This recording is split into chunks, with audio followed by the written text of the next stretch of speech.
Okay, whenever you're excited. ready. This video's gonna have Christmas music in it.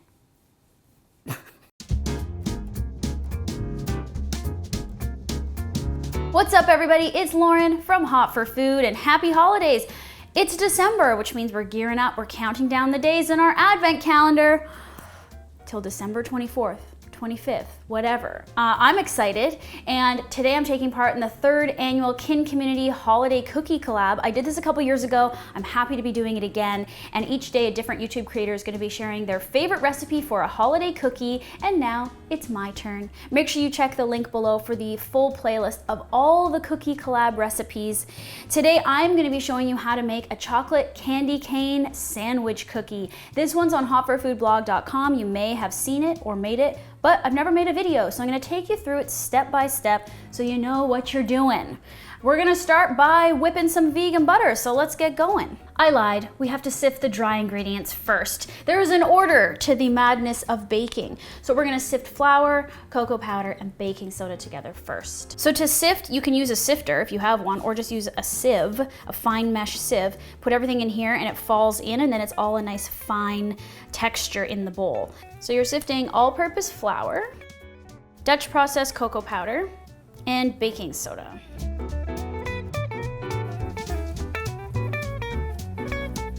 So that's the texture you get when you sift. Now just stir this with a whisk or a fork to combine it well, and we'll set this aside while we deal with the vegan butter.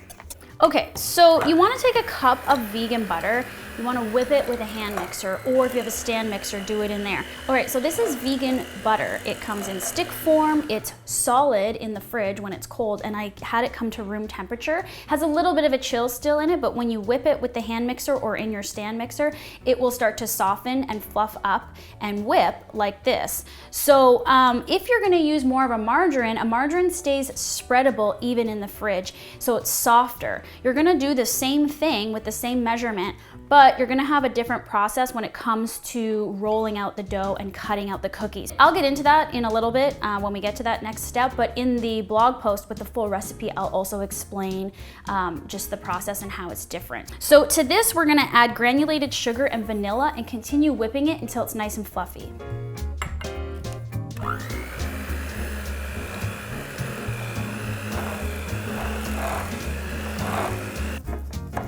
As you're going, if it runs up the sides, just push it down with a spatula like this.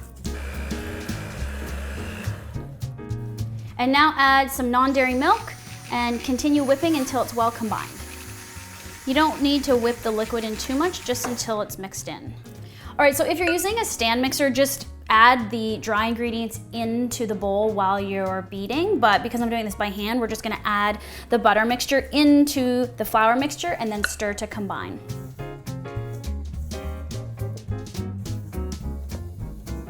So once the dough looks a little more wet like this, here's where you can go in with your hands. I find it just easier to bring it all together. It's gonna be slightly sticky, but it should all just come together in a nice ball.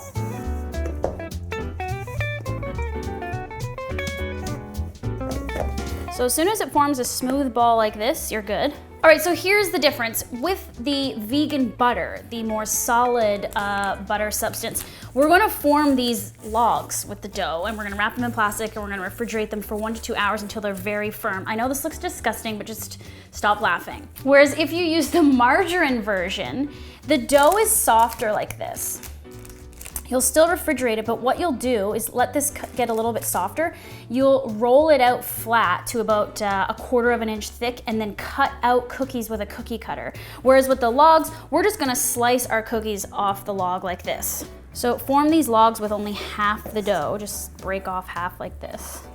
So this is pretty pliable. Just kind of get it into more of a cylindrical shape. Place it on a piece of plastic wrap.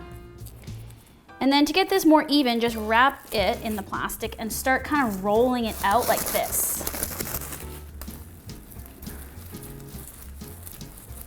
And then as you do this, flatten the ends. You can make the cookies any size you want, but you're going for about a 2.5 inch cylinder. I wouldn't go bigger than that, but you could go smaller if you want. So doing this in the plastic keeps it nice and smooth and round. And so now you're gonna wrap this and refrigerate it for 1 to 2 hours. All right, so take your chilled log. It's gonna be easier if you just cut this in half. Evenly cut about a 1/4 inch thick disc for each cookie. So place the cookies on a parchment lined baking sheet. The dough should feel chilled. If it's not, it needs to go in the fridge before you bake it. And you want to bake in a preheated oven at 350 for about 6 minutes. They don't take long. And if they're not perfectly round, like mine have a little bit of a flat bottom, they do kind of spread just slightly and even out and leaven in the oven, so they will look perfectly round when they come out. All right, so these are the finished cookies. You want to let them cool completely before icing, and you can even make them in advance and then just store them in a container for a night before you ice. And of course, you're gonna need to crush up some candy canes.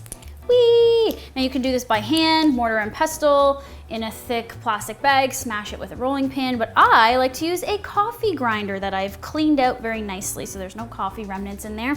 And you just whiz them for a second, and then you get some nice crushed up bits like this, but I'll show you because they come out kind of like crystally and sparkly when you do it in the coffee grinder because it gets it nice and fine.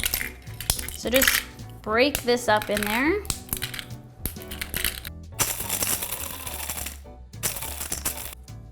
Ooh, look at that magic holiday dust. You can take some of the bigger chunks and just run them through again if you want. For the icing, you're gonna need your hand mixer again and a tablespoon of vegan butter that's been softened to room temperature. And then we're gonna mix that with icing sugar and warm water and peppermint oil or peppermint extract until you get a nice smooth frosting. Just start by sifting in some powdered sugar quickly, a little bit at a time. And then once the butter is combined with the sugar, add a little bit of the water. Always add the sifted sugar in, mix it, and then add the liquid so that you don't get any separation.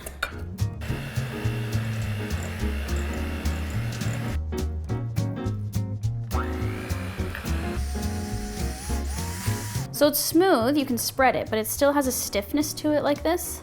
It shouldn't be too liquidy. So for the minty flavor, you can use peppermint extract. You probably want a 1/4 teaspoon. I'm using peppermint oil. This is 100% like food grade essential oil. Now just be careful, add like 1 drop, 2 drops, mix it in, taste it, and then if you want it to be mintier, add a little bit more. But this is very strong, so you don't want to go in full force. So like 2 drops. You don't want it to be too toothpastey. Okay, so then just taste that. In my recipe, I say 5 drops. 2 is not enough, 5 seems about right.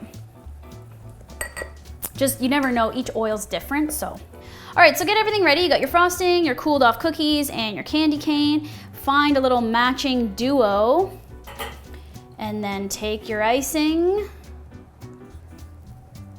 and spread that there. Now, be careful how much, because it's obviously gonna smoosh out the sides, but that's what you want, because that's when the candy cane can stick proper to the side. So it's a pretty good portion of icing there.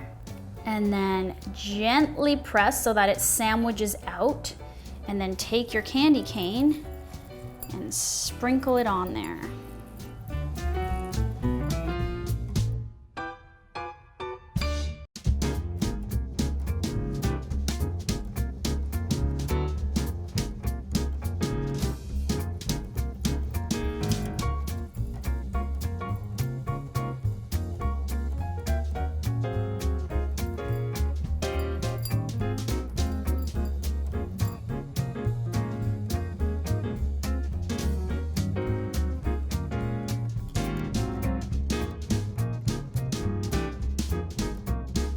Ooh, so festive! Look at the vegan chocolate candy cane sandwich cookies. They're so delectable. Perfect for Santa Claus, the reindeer, your kids, your friends, your fam, your coworkers. If you're having a cookie swap or a cookie exchange, I hope you try these ones out. Don't tell anyone they're vegan, they won't even know. I love these. But I'm a big chocolate mint fan. Obviously you have to like chocolate and mint. Now if you want to cut back just a little bit on the indulgence, make a flat cookie, put some icing on the top, sprinkle with candy canes. They don't have to be sandwiches if you don't want.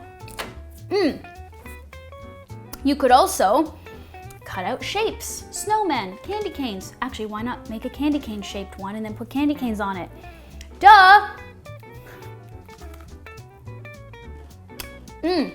Also, let these dry. Store them between layers of parchment paper at room temperature, or you can freeze them and then thaw them before serving. Everyone freezes their holiday cookies, right? Because there's always so much and then you can't eat them all. So freezing them is a good idea. So stay tuned. At the end of this video, I will link the full kin playlist of all the holiday cookie collab videos from other creators. So you have lots and lots of ideas for your cookie exchange, your cookie swap, your holiday feast, what have you. Also, you know I've been doing stuff with Chatelaine Magazine on their YouTube channel, and there's a brand new episode of Vegan It over on their channel that I've also linked in the description below. This week, I'm sharing how to vegan a milkshake, a classic vanilla one, but also 3 other custom flavors, including a mint chocolate version, my fave. So go check that out as well. All right, thank you to Kin Community and all the other creators for having me take part in the Kin Community Holiday Cookie Collab. I'm out. We got more holiday videos coming your way next week. I'm here every Wednesday. Subscribe at Hot for Food on social media. I'll stop talking with my mouth full, but I just can't help it. Bye.